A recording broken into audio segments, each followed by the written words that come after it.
وہ بار بار تکیے پر اپنا سر مار رہا تھا اور گردن اس طرح ادھر ادھر گھما رہا تھا جیسے کسی نادیدہ ہاتھ کی گرفت میں آنے سے بچنے کی کوشش کر رہا ہو۔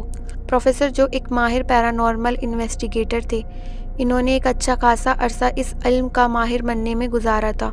وہ جلد ہی عالم ارواح سے رابطہ کرنے میں کامیاب ہو گئے اور اب وہ سب کچھ دیکھ پا رہے تھے جو ایک عام انسان اپنی آنکھوں سے نہیں دیکھ پاتا۔ ولیم کے بستر پر فضا میں ایک سیاہ رنگ سایہ چکر کاٹ رہا تھا، ایک انسانی خون چوسنے والی بدروح جو ولیم کو ساتھ لے جانا چاہتی تھی۔ وہ بار بار ولیم کی طرف لپک رہی تھی۔ پروفیسر جو منہ ہی منہ میں بڑبڑانے لگے اور بدروح کے خاتمے کے عمل میں مصروف ہو گئے۔ انہیں اپنا عمل شروع کیے ابھی چند ہی منٹ گزرے تھے کہ اسی وقت اچانک تیز آہٹ ہوئی جیسے کوئی پرندہ فڑفڑایا ہو۔ پروفیسر جو نے چونک کر کھڑکی کی طرف دیکھا۔ یہ ایک کوہ تھا۔ زرد چاندنی میں کوے کی بڑی بڑی سرخ آنکھوں میں سے تیز انگارے نکل رہے تھے۔ اس کے پنجے کسی خنجر کی طرح نوکیلے تھے۔ کوے نے پروفیسر جو کو اپنی جانب گھورتے دیکھا تو غصیلے انداز میں چلایا اور اپنے پنجے شیشے میں گڑا دیے۔ اس کی منحوس اور مکروہ آواز پروفیسر جو کے کانوں میں گرم سلاخیں بن کر اتر گئیں۔ اس سے پہلے کہ وہ سنبھلتے، یکایک زوردار چھناکا ہوا، گھڑی کا شیشہ ٹوٹ گیا۔ پروفیسر جو سہم کر پیچھے ہٹ گئے لیکن ان کے ہونٹ اب بھی مسلسل حرکت میں تھے۔ اب بھیانک پرندہ حرکت میں آ گیا، اپنے وزنی اور بھاری پروں کو فڑفڑاتا ہوا کمرے میں آ گیا اور عجیب آواز میں چیختا ہوا اس طرح پروفیسر جو پر حملہ ہوا جیسے ان کی گردن ادھیڑ دینا چاہتا ہو، لیکن وہ کوشش کے باوجود بھی ان کے قریب نہ آ سکا۔ جو عمل پروفیسر جو پڑھ رہے تھے اس نے ان کے ارد گرد ایسی دیوار بنا دی تھی جو نادیدہ تھی۔ پہاڑی کوہ بار بار اس پر جھپٹتا رہا مگر نادیدہ دیوار سے ٹکرا کر پیچھے ہٹ جاتا۔ اس پر جھنجھلاہٹ سوار ہو گئی۔ پروفیسر جو پھر سے عمل میں مصروف ہو گئے۔ ولیم کے بستر پر فضا میں چکر کھاتی بدروح نے اپنی جگہ بدل لی۔ وہ ولیم کے بجائے اب پروفیسر جو کے سر پر منڈرا رہی تھی۔ پروفیسر جو کے لبوں کی حرکتوں میں اب تیزی آ گئی۔ اب ان کی اور ولیم کی جان اسی صورت میں بچ سکتی تھی کہ عمل کو جلد سے جلد مکمل کر لیا جائے، لیکن جلد بازی میں خود کو بھی نقصان پہنچانے کا خطرہ تھا۔ یہ بھی ممکن تھا کہ پروفیسر جو بھی اسی حالت کے شکار ہو جائیں جس حالت میں ولیم تھا۔ اس خطرے سے بچاؤ کی صرف ایک ہی صورت تھی اور وہ یہ تھی کہ عمل نہایت احتیاط کے ساتھ اور بالکل ٹھیک طریقے سے کیا جائے۔ پروفیسر جو نے اپنی کلائی پر بندھی چمکیلی ڈائل والی گھڑی پر نظر ڈالی۔ آخری عمل کا وقت ہو چکا تھا۔ وہ فوراً ہی اپنے کام میں جٹ گئے۔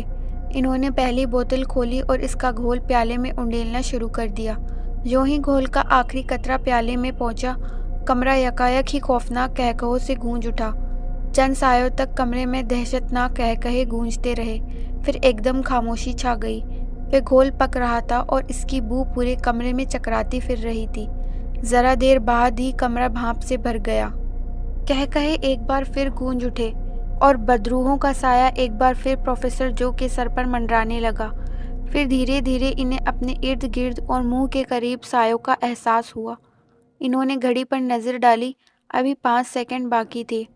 ایک بوتل کو گھول کے پیالے میں ڈالنے کے بعد دوسری بوتل پیالے میں انڈیلنے کے لیے چند سیکنڈ کا فاصلہ ضروری تھا، اور یہی غلطی ولیم سے ہوئی تھی۔ اس نے درمیان میں فاصلہ دیے بغیر دونوں بوتلیں پیالے میں ایک ساتھ انڈیل دی تھیں اور پھر اس حالت کا شکار ہو گیا تھا۔ 1 سیکنڈ اور گزر گیا، پر اب بھی 4 سیکنڈ باقی تھے۔ پروفیسر جو نے گھول کی آخری بوتل کو مضبوطی سے پکڑ لیا۔ یہ 4 سیکنڈ انہیں 4 صدی کے برابر لگ رہے تھے۔ گھڑی کی سیکنڈ کی سوئی جیسے ہانفتی ہوئی آگے بڑھ رہی تھی، صحارا میں بھٹکنے والے اس مسافر کی طرح جو بھوک پیاس سے نڈھال ہو اور تپتی ریت میں سینے کے بل رینگ رہا ہو۔ 4 سیکنڈ بھی گزر گئے۔ پروفیسر جو نے پھرتی سے ہاتھ میں پکڑی بوتل کا گھول پیالے میں انڈیل دیا۔ 1 سیکنڈ کی بھی دیری ان دونوں ہی کے لیے جان لیوا ثابت ہو سکتی تھی۔ جو ہی گھول کا آخری قطرہ پیالے میں پہنچا، گھول ابلنے لگا، اس میں نیلے رنگ کے بلبلے اٹھنے لگے۔ پروفیسر جو کی پیشانی پسینے سے بھیگ گئی۔ ان کی زندگی کا دارومدار اس عمل کی کامیابی پر ہی تھا۔ ناکامی کے تصور سے بھی وہ کانپ رہے تھے۔ ان کی پیٹھ پر قمیص پسینے میں بھیگ کر اس کی جلد سے چپک گئی تھی۔ انہوں نے کمرے کی چھت کی طرف دیکھا۔ سیاہ رنگ بدروح اپنا بھیانک منہ فاڑے انہیں شعلہ بھری نظروں سے گھور رہی تھی۔ انداز ایسا ہی تھا جیسے ایک دم ہی ان پر جھپٹ پڑے گی۔ اچانک پیالے میں موجود ایک بلبلا ایک تیز چمکدار روشنی کے ساتھ اٹھا اور چھت سے جا ٹکرایا۔ کمرے میں دھماکوں کی آواز گونج اٹھی۔ یہ بلبلوں کے پھٹنے کی آواز تھی۔ پھر پیالے کے گھول میں سے ایک دھواں کا چکراتا ہوا شعلہ نکلا اور پلک جھپکتے ہی اس نے کمرے کی ہر چیز کو ڈھانپ لیا۔ دھوئے کا ہجوم دم بدم بڑھتا ہی جا رہا تھا۔ پروفیسر جو نے آنکھیں پھاڑ کر چاروں طرف دیکھنا چاہا لیکن دھند میں انہیں کچھ نظر ہی نہیں آیا۔ اب دھواں اور بھی گہرا ہو گیا۔ ان کا دم گھٹنے لگا۔ ان کے پھیپھڑے آکسیجن کی کمی کا شکار ہو گئے تھے۔ کوشش کے باوجود بھی انہیں کچھ نظر نہیں آ رہا تھا۔ ہر چیز دھندلی ہو گئی تھی۔ پروفیسر جو لڑکھڑاتے ہوئے انداز سے کھڑکی کے نزدیک پہنچے اور دھکا دے کر اسے کھول دیا تاکہ کھلی ہوا میں سانس لے سکیں۔ انہوں نے کھڑکی سے سر باہر نکال لیا اور تازہ ہوا میں سانس لے کر پھیپھڑوں میں بھرنے لگے۔ ٹھنڈی ہوا میں سانس لے کر پروفیسر جو کو سکون کا احساس ہوا۔ پھر انہوں نے مڑ کر پیچھے کمرے کی طرف دیکھا تو بادلوں کی گرج اور بجلی کی کڑک سنائی دی اور پھر کمرے میں گہری خاموشی چھا گئی۔ اس کے ساتھ ہی کمرے میں پھیلا دھواں بھی یکایک غائب ہو گیا۔ پروفیسر جو نے چھت کی طرف دیکھا۔ اب وہ سیاہ سایہ غائب ہو چکا تھا۔ ان کے لبوں پر بے ساختہ مسکراہٹ دوڑ گئی۔ ان کا عمل کامیاب رہا تھا۔ اچانک کراہنے کی ہلکی سی آواز ان کے کانوں میں آئی۔ پروفیسر جو چونک پڑے۔ انہوں نے مڑ کر ولیم کی طرف دیکھا۔ کراہنے کی یہ آواز اسی کے گلے سے نکلی تھی۔ اس نے اپنی پلکیں جھپجھپائیں پھر آنکھیں کھول لی۔ پروفیسر جو ان کے قریب چلے گئے۔ انہوں نے دیکھا ولیم کی نظریں کھڑکی پر جمی ہوئی ہیں، خوف اور وحشت زدہ انداز میں۔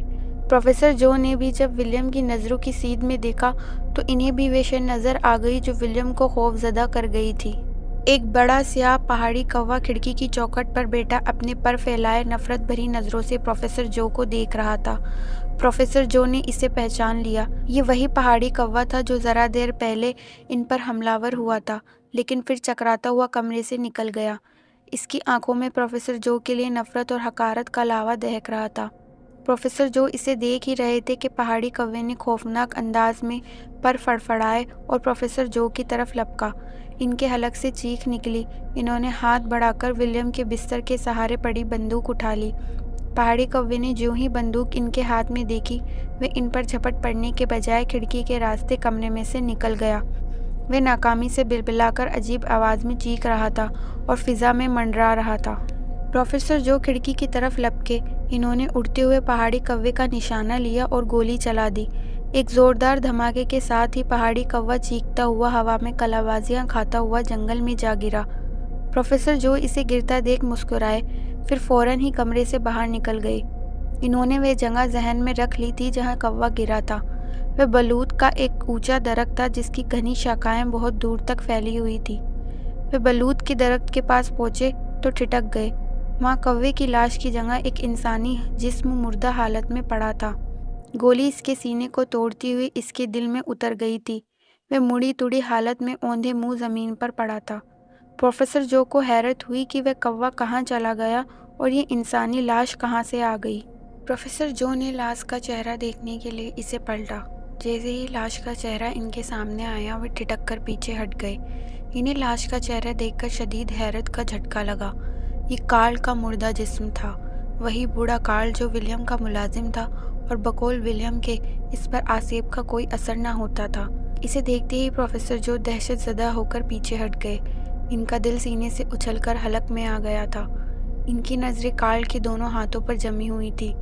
کارل کے دونوں ہاتھوں کی تیسری انگلیاں غیر معمولی طور پر بڑی تھی۔ پروفیسر جو کے دیکھتے ہی دیکھتے کارل کی کھوپڑی سکڑ کر چھوٹی ہو گئی، بال جھڑ گئے، چہرہ خشک ہو گیا اور کیڑے پڑے سیاہ ہونٹوں سے پیلے دانت جھلکنے لگے۔ تو گویا کارل ہی اسی خاتون للی کا بیٹا تھا جس نے ولیم کے باپ کے چچا ہنری فلیئر کو بددعا دی تھی۔ پروفیسر جو بڑبڑائے اور مزید پیچھے ہٹ گئے۔ ان کی ناک میں تیز ناگوار سی بو گھس گئی تھی۔ انہوں نے چونک کر کارل کے مردہ جسم کو دیکھا۔ اس کا گوشت ہڈیوں سے الگ ہو کر نیلے گاڑھے پانی میں تبدیل ہو رہا تھا۔ یہ ناگوار بو اسی گاڑھے پانی سے اٹھ رہی تھی۔ پھر ان کے دیکھتے ہی دیکھتے نیلا گاڑھا پانی بھاپ بن فضا میں اڑ گیا۔ اب وہاں صرف ایک کھوپڑی اور گوشت سے محروم ہڈیوں کا ڈھانچہ رہ گیا تھا۔ پروفیسر جو نے سکون کا سانس لیا، بندوق شانے پر لٹکائی اور ولیم کے محل کی طرف بڑھ گئے۔ ان کے قدم سست رفتاری سے اٹھ رہے تھے، یوں جیسے ان میں جان ہی نہ رہی ہو۔ ولیم انہیں محل کے مرکزی دروازے پر ہی کھڑا مل گیا تھا۔ اب وہ بالکل ٹھیک ٹھاک نظر آ رہا تھا۔ زندگی کے تمام تر رنگ اس کے چہرے پر دھنک بن کر اترے تھے۔ لگتا ہی نہ تھا کہ کچھ دیر پہلے وہ موت سے ہمکنار تھا۔ پروفیسر جو کا دل چاہا کہ اسے ساری حقیقت سے آگاہ کر دے، لیکن پھر انہوں نے اپنا یہ ارادہ بدل دیا۔ ولیم کا اس حقیقت سے لا علم رہنا ہی بہتر تھا۔ ممکن تھا کہ وہ یہ عذاب جھیل نہ پاتا اور دوبارہ اسی حالت کا شکار ہو جاتا۔